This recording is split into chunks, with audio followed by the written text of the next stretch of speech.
right, good afternoon. It's so great to be here and see everyone. Welcome a number of our members and guests. And I'm going to go pretty quickly through these slides, and I may even skip some so that we have ample time for our distinguished speakers. They will, of course, be available to you, so both recorded and online. So we'll come back. But we wanted to focus, just for those who may not be as familiar with W3C, I wanted to, standards anyone? Open with, why are standards important? All of us who travel globally scratch our heads sometimes why we have to take so many paraphernalia with us when we just travel. That is 444 grams or 2 pounds. I could pack another pair of shoes, you know? Very important, right?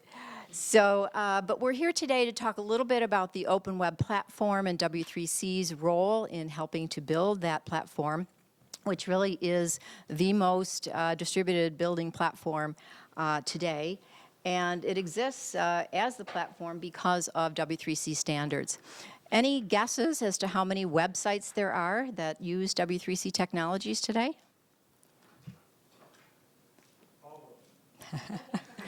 Pretty much. We're up to just under 2 billion. And this chart shows you the growth over the past 25 years, really, of web site development. So I thought that was kind of fun.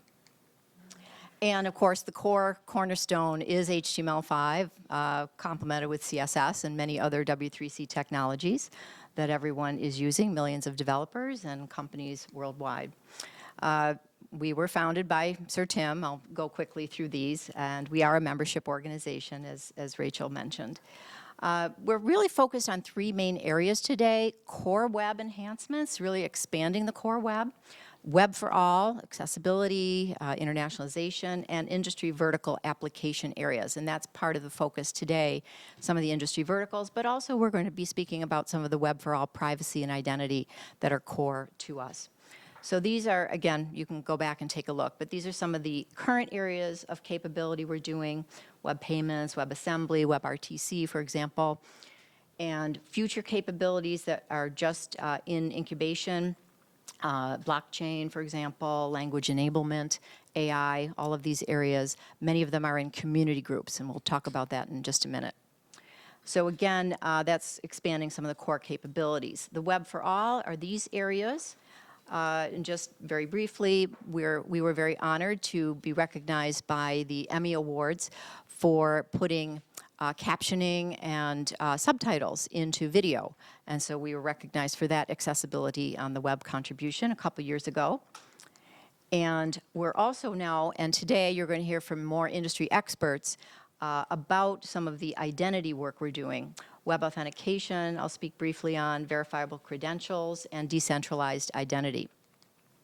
So the web authentication is now a standard brought to us from FIDO Alliance and other members.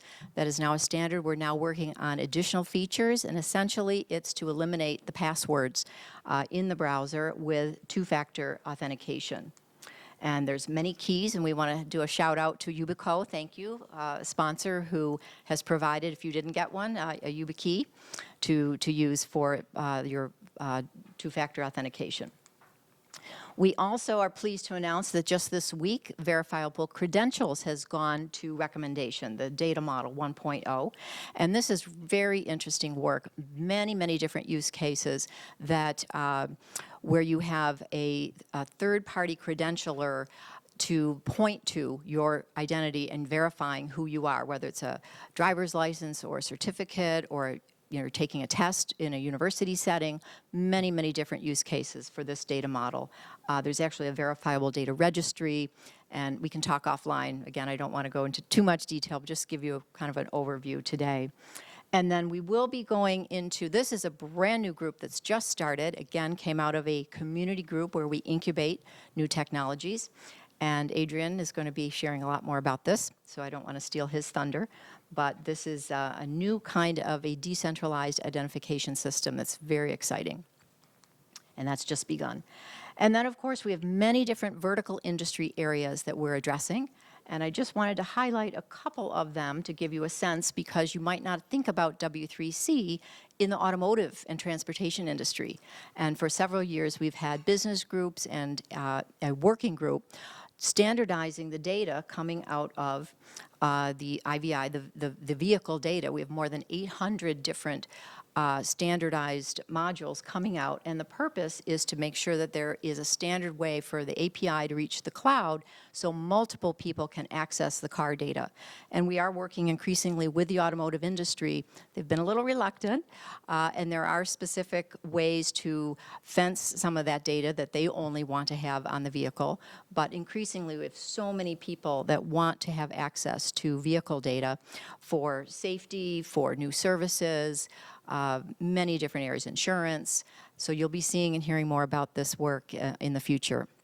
Also connected vehicles and smart cities is something we're looking at as well.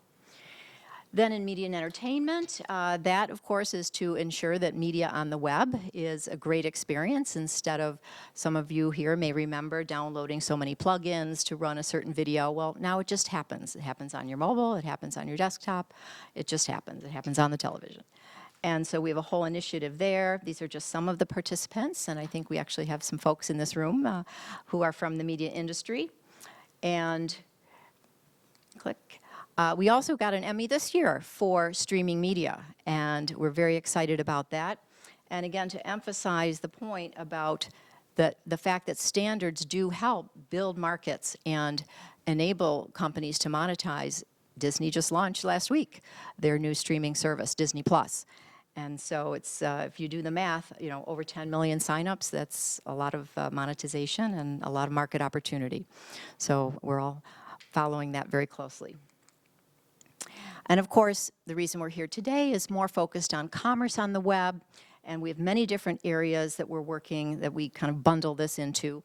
The ones in blue are actually current work at W3C, and the ones in red are things that are in the incubation stage. So payments, Michelle mentioned that, and Airbnb is one of our contributors to the web payments activity, looking for ways to better reach customers, streamline checkout, et cetera.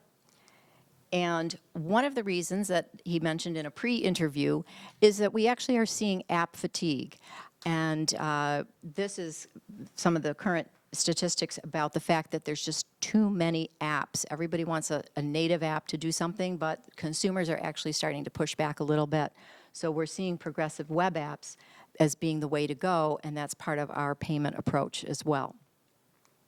And this data from Starbucks is pretty interesting.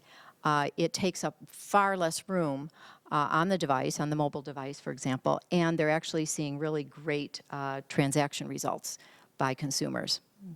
And again, you'll have a chance to take a look at these slides later.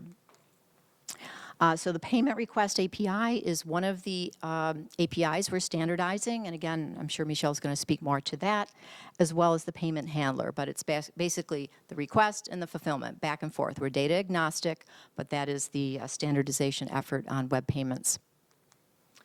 And these are just some of the participants in the merchant side, user side, and some of the other stakeholders. And we certainly welcome more of the financial services industry, as well as the merchants. We're in early stages of discussing a merchant business group to better understand some of the use cases that merchants have on the web. So stay tuned for more information on that as well. So like Rachel, I did a down memory lane. This was from 1999 as well. Micropayments starting. So Jacob Nielsen is still writing, right? Pretty well-known expert on the web. And pretty interesting that he was predicting advertising doesn't work on the web. And he was calling out for micropayments. So we're very eager to hear. 20 years later, I think we're finally getting traction here in micropayments. And we're going to be hearing from Stefan about that momentarily. Just a quick timeline of innovation. You can see there wasn't too much in the early days of the web. It was really all about the core. And then just in the last several years, we've added many new areas of work at W3C for standardization. And this is just a quick model to show you much of the work happens for incubation happens in what we call community groups. Those are free. Anyone can participate. We have thousands and thousands of people participating worldwide in these community groups. And then our internal team, our strategy team, evaluates how that work is progressing. And as things really rise up, then work actually gets proposed and chartered within W3C. And the members then approve it with W3C management and our director. And then there has to be, as they go through the standards process, there have to be actually 2 interoperable implementations, testing, et cetera. And then finally, members and others in the community can launch products on top of these standards. So that's sort of a quick snapshot to show you from incubation to monetization at W3C processes. This is a little more detail about the processes in our rec track. Again, I'm going to go through that quickly. And we also have a lot of oversight, many steps, for good and for bad. We are a standards body, but we have a very rigorous process, patent policies, and review throughout the making of our standards. So I won't go into a whole lot of detail, but there is a very robust process in place. So that's just kind of a plug again for why standards versus proprietary.